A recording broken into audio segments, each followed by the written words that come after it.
Lok Sabha speaker ఓం బిర్లాపై అవిశ్వాస తీర్మానానికి notice ఇచ్చింది కాంగ్రెస్ పార్టీ.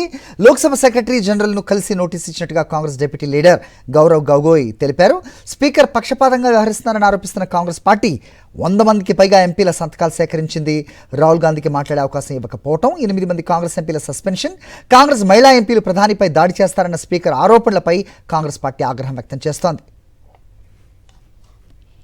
రైట్, ఇదే అంశంపై అప్డేట్స్ మా కరెస్పాండెంట్ వెంకటేష్తో మాట్లాడదాం. వెంకటేష్, చెప్పండి. దాదాపు వాళ్ళ శక్తికి మించి ఎంపీల సంఖ్య ప్రస్తుతం ఈ నోటీసులు ఇవ్వడానికైతే సరిపోతున్నట్టుగా తెలుస్తోంది. అయితే అవిశ్వాసం పాస్ అయ్యే సమస్య లేదు. But what is the recent, ఏం చెప్పదలుచుకున్నారు? అలాగే అభ్యంతరాలు ఏంటి మీ దగ్గర ఇన్పుట్స్?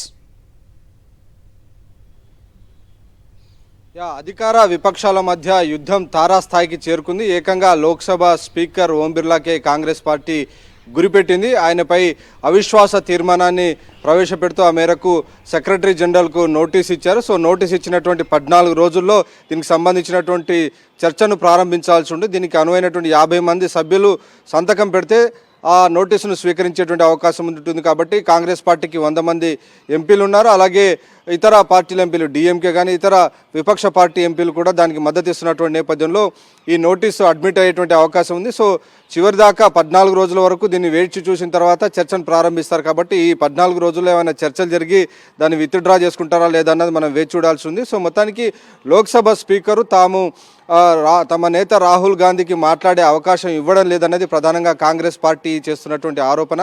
రూల్స్కు విరుద్ధంగా ప్రతిపక్ష నాయకుడికి మాట్లాడే అవకాశం ఇవ్వడం లేదు కాబట్టి తప్పనిసరి పరిస్థితుల్లో లోక్సభ స్పీకర్ పైన తాము ఈ అవిశ్వాస తీర్మానం నోటీస్ ఇచ్చినట్టుగా కాంగ్రెస్ పార్టీ చెప్తున్నటువంటి పరిస్థితి. సో ఆ నేపథ్యంలోనే తాము చెప్పదలుచుకున్నటువంటి అన్ని అంశాలను ఈ అవిశ్వాస తీర్మానంపై జరిగేటువంటి డిబేట్లో చెప్పాలని కాంగ్రెస్ పార్టీ ఆలోచిస్తుంది. సో ఆ ఆలోచనలో భాగంగానే ఈరోజు అవిశ్వాస తీర్మానం పైన నోటీస్ ఇచ్చారు. సో దీనికి నోటీసు పైన ఒకవేళ చర్చ కనుక ప్రారంభిస్తే ఆ సమయంలో లోక్సభకు అధ్యక్షత వహించారు. సో డిప్యూటీ స్పీకర్ కానీ లేదంటే ప్యానెల్ స్పీకర్ నేతృత్వంలో ఈ చర్చ జరుగుతుంది. సో చూస్తున్నటువంటి బలాబల సంఖ్య చూస్తే క్లియర్గా ఈ విపక్షాల యొక్క అవిశ్వాస తీర్మానం నోటీసు వీగిపోయేటువంటి అవకాశం ఉంది. కానీ ఈలోగా ఈ చర్చ జరిగేటువంటి సమయంలో దాదాపు 7-8 గంటల పాటు చర్చకు సమయం ఇస్తారు. కాబట్టి ఆ సమయంలో తాము కేంద్ర ప్రభుత్వం పైన అడగదలుచుకున్నటువంటి ప్రశ్నలు కానీ వాటన్నిటిని కూడా బయట పెట్టేటువంటి అవకాశం ఉంటుంది. కాబట్టి ఈ అంశాన్ని ప్రధానంగా దీన్ని ఒక ఆయుధంగా మలుచుకొని పార్టీని అలాగే ఇటు అధికార పార్టీని పెద్ద ఎత్తున ఇబ్బంది పెట్టాలి, ఇరుకుని పెట్టాలనేటువంటి ఒక లక్ష్యంతో ఈ అవిశ్వాస తీర్మానాన్ని ముందుకు తీసుకొస్తున్నట్టుగా మనకు స్పష్టంగా అర్థమవుతుంది. సో ప్రధానంగా ఆర్మీ జనరల్గా పనిచేసిన నరవాణి పుస్తకంతో ఈ అధికార విపక్ష సభ్యుల మధ్య యుద్ధం మొదలైంది. సో అది కాస్త ఏకంగా సస్పెన్షన్కు దారి తీయడం, ఆ తర్వాత ప్రధాని నరేంద్ర మోడీ పైన కాంగ్రెస్ పార్టీ మహిళా ఎంపీలు దాడికి దిగేటువంటి కుట్ర చేశారనేటువంటి ఒక స్పీకర్ చేసినటువంటి ఆరోపణలు ఇవన్నీ కూడా అక్యుములేట్ అయ్యి ఏకంగా లోక్సభ స్పీకర్ పైన అవిశ్వాస తీర్మానానికి నోటీస్ ఇచ్చేటువంటి పరిస్థితి వరకు వెళ్ళింది. మనం చూసాం గత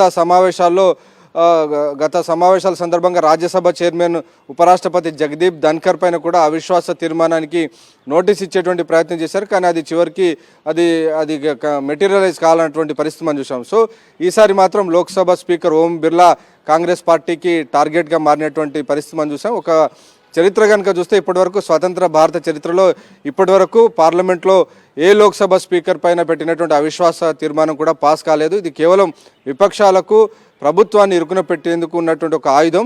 సో ఆ ఆయుధాన్ని ఉపయోగించి ఈరోజు లోక్సభ స్పీకర్ పైన అలాగే ప్రభుత్వం పైన ఒక ఛార్జెస్ ఫ్రేమ్ చేసేందుకు, ప్రభుత్వాన్ని అకౌంటబుల్గా జవాబుదారీగా మార్చేందుకు క్రమంలో భాగంగానే ఈరోజు కాంగ్రెస్ పార్టీ సహా విపక్షాలన్నీ కూడా ఈ అవిశ్వాస తీర్మానాన్ని ఒక ఆయుధంగా మలుచుకొని ఎక్కుపెట్టాయి. హరి.